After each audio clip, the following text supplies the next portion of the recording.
अध्याय 6 ध्यान योग श्लोक नंबर 6। जिस जीवात्मा ने मन पर काबू कर लिया, मन निश्चय ही उसका मित्र है, किंतु जो ऐसा नहीं कर पाया, मन उसका शत्रु बना रहेगा। कृष्ण डिवोरीज, इस श्लोक में भी भगवान मन के बारे में बता रहे हैं। जैसे आपने अगर नहीं सुना है तो आई वुड रिक्वेस्ट कि आप इससे पहले वाला वीडियो श्लोक का ज़रूर सुने।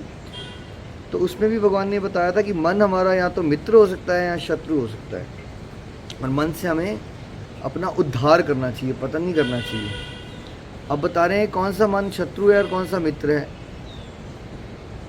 देखिए, अगर तो हमने अपने मन को काबू करना सीख लिया है तब तो मन हमारा मित्र बन जाएगा। और जो मैक्सिमम लोगों के साथ होता है कि हम अपने मन को नियंत्रण करना नहीं सीखते हैं और मन हमें नियंत्रित कर लेता है, यानी हम मन के वश में आ चुके हैं, यानी कि मन उस केस में हमारा शत्रु बन जाता है। देखिए, पहले तो अंडरस्टैंड करिए, आप मन नहीं हो। जैसे आप गाड़ी नहीं हो, गाड़ी आपकी है, आप गाड़ी के नहीं हो, ठीक है। वैसे ही आप मन के नहीं हो, मन आपका है, वो आपका दास है। ये मानसिक रोग क्यों हो रहे हैं हम सबको? क्या है मानसिक रोग? समझिए, जब मन हमें काबू करता है, लाइफ अच्छी चल रही है, सब कुछ है आपके पास, लेकिन मन क्या बता रहा है? तुम्हारे जीवन में कुछ नहीं है, तुम्हारे माँ बाप और पिता भी तुम्हें प्यार नहीं करते, जिंदगी में अंधकार ही अंधकार दिख रहा है, होपलेसनेस दिखा रहा है मन तुम्हें। और मन एक मूवी है ना, प्रोजेक्टर में, जैसे प्रोजेक्टर में जो आता है, रेज निकलती है, फिर वो मूवी वहाँ पे दिखना शुरू हो जाती है। वैसे ही मन कुछ इमेजेस क्रिएट करता है, इल्यूजन क्रिएट करता है, और जब हम मन के वश में होते हैं हमें सब कुछ सच लगना शुरू हो जाता है। क्या है ये डिप्रेशन? यही तो है कि मन बता रहा है कि आप डिप्रेस्ड हो, आपसे काम नहीं हो रहा, तो फिर आपको लगना शुरू हो जाएगा, और सच लगेगा भाई। जैसे कि जब आप सपना देख रहे हो तो क्या सपना सच नहीं लगता? सपना सच ही लगता है। तो ऐसा नहीं है कि जब किसी को मानसिक रोग हो जाए तो उसको जो फील हो रहा है वो उस समय के लिए गलत है, उसको लग रहा है ऐसा, उसका सच है वो। जैसे सपना है तो सपना, पर वो पता कब चलता है कि वो सपना है? जब सपना टूट जाता है, राइट, तब पता चलता है वो सपना है। तो जब तक कोई मानसिक रोग हो गया किसी को ना, तब नहीं उसको पता चलेगा वो रोग है। उसको लगेगा ऐसा ही है, मैं ऐसे ही फील कर रहा हूँ, मैं क्या करूँ। कई बार लोग आत्महत्या तक पहुँच जाते हैं, आत्महत्या कर भी लेते हैं, क्योंकि उनका मन नेगेटिव विचारों से भर जाता है, और नेगेटिव विचार इतने हावी हो जाते हैं, उसको सुन सुन के उसको फिल्टर आउट नहीं कर पाते, अपने आप को उससे डिटैच नहीं कर पाते, तो मन उनका इस तरह से शत्रु बन जाता है। तो अगर मन आपका शत्रु बन गया, समझ लीजिए कि कोई ना कोई मेंटल हेल्थ इशू आपको होना ही होना है। तो हमें क्या चाहते हैं भगवान? हम क्या करें? हम अपना मन को मित्र बनाएं। मन को मित्र कैसे आप बनाओगे? जो मन मांगे उसको दे दो, मित्र बन जाएगा वो। यही हमारी ना समझिए फ्रेंड्स।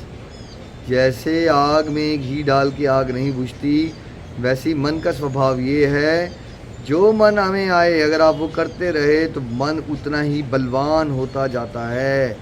इसीलिए आध्यात्मिक प्रगति में रिस्ट्रेनिंग प्रिंसिपल्स होते हैं, जैसे व्रतों का पालन।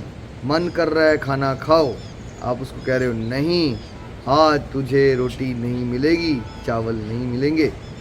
डिसिप्लिनरी एक्टिविटीज़ हैं पूरे के पूरे वैदिक सिस्टम को समझने की कोशिश है। व्रत का पालन करना, भोग लगाना। आपको भूख लगी है, आपको याद है नहीं, पहले भगवान जी को भोग लगाना है, नाम जाप करना है, उनका आभार व्यक्त करना है, मुझे इस वेग को, ये भूख लगी है, इस वेग को रोकना है, ठीक है। क्या हो रहा है? सबको पड़ी है इंस्टेंट हैप्पीनेस की आदत। आप नाम जप कर रहे हो, इंस्टेंट हैप्पीनेस तो मिल ही रही। हरे कृष्ण कृष्ण कृष्ण हरे हरे, राम राम राम हरे हरे। मन इधर जा रहा है, मन उधर जा रहा है। यही अभ्यास 2 साल करते रहे तो आपको मन को नियंत्रण करना ही तो आ रहा है ना। आपको सारे शास्त्र बताते हैं, सारे धर्म कहते हैं सेवा करो। कई बार हम देखते हैं मंदिरों में मल्टी मिलियनर लोग होते हैं, वो जूते उठा रहे होते हैं गुरुद्वारों में, है ना। मन तो कह रहा है बहुत कुछ, मैं बहुत महान हूँ, मैं ग्रेट हूँ। तो सेवा करोगे तो नहीं, मैं कुछ नहीं हूँ, मैं तुच्छ हूँ, जो भी है भगवान का है, तन मन धन मुझे प्रभु की सेवा में लगाना है। तो आप समझिए कि मन को नियंत्रित जितना आप कर लोगे उतना ही मन आपका मित्र बन जाएगा। तो वर्ल्डली लाइफ की जो हमारी सोच है यहीं पे ट्रैप है, क्योंकि हम ये सीख रहे हैं, सुन रहे हैं समाज से कि यार जितनी इच्छाएं आए, जो मन में आए वो पूरा कर लो। और फ्रेंड्स भी कई बार क्या करते थे, मान लो आप ड्रिंक्स कर रहे हो, एक फ्रेंड ने कहा नहीं यार आज मैं एक ही लूँगा। अबे यार मन को नहीं मारते, अबे यार पी ले कुछ नहीं होता, एक ही ज़िंदगी है यार, चिल मार, जो मन में आ रहा है कर ले। और हमने मूवीज़ देखी तो मूवीज़ में भी यही प्रेरणा मिली, है ना। वो दिखाया जाता था कोई गरीब लड़का है, उसने अमीर लड़की को उस पटा लिया, फिर वो गाना पहुँचे तो सडनली स्विट्ज़रलैंड पहुँच गए। अब ये बताइए प्रैक्टिकली वो गरीब था तो स्विट्ज़रलैंड कैसे पहुँचा। ये जो मन है ना, इसमें ख्याली पुलाव बहुत बनता है। संसार को में भोग विलास के प्लान्स होते हैं हम सबके अंदर मन के, और वो बढ़ते जाते हैं विद टाइम, घटते नहीं है वो, है ना। तो अगर आप ये तत्व को पकड़ लो कि मुझे मन में जो तरंगे आ रही हैं हर एक चीज़ को पूरा करने के चक्कर में भागूंगा, तो मन मेरा बलवान हो जाएगा और बाद में वही मेरे दुखों का, निराशाओं का और मानसिक रोगों का कारण बनेगा।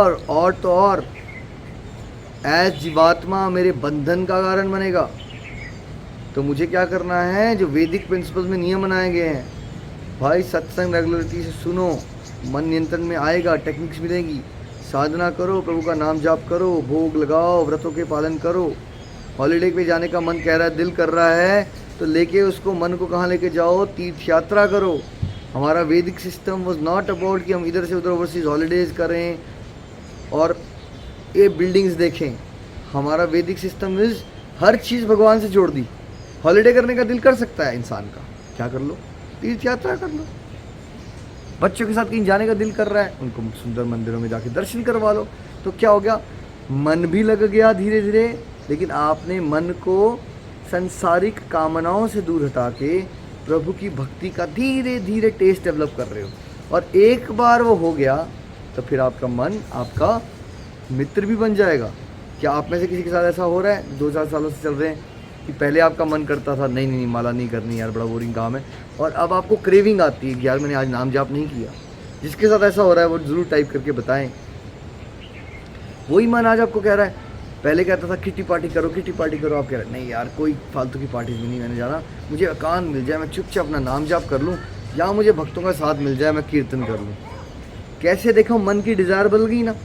अब ये मन क्या है, मित्र बन गया। अच्छा ये बताइए, अगर मन मित्र बन जाए तो क्या उस पर फिर पूरा भरोसा कर लो यही ट्रिक है। मन अगर मित्र बन भी जाए और आपको भगवान के रास्ते में आगे बढ़ाने में हेल्प कर भी रहा हो, तब भी उस पर पूरा भरोसा मत करो, बिकॉज है वो माया का दलाल।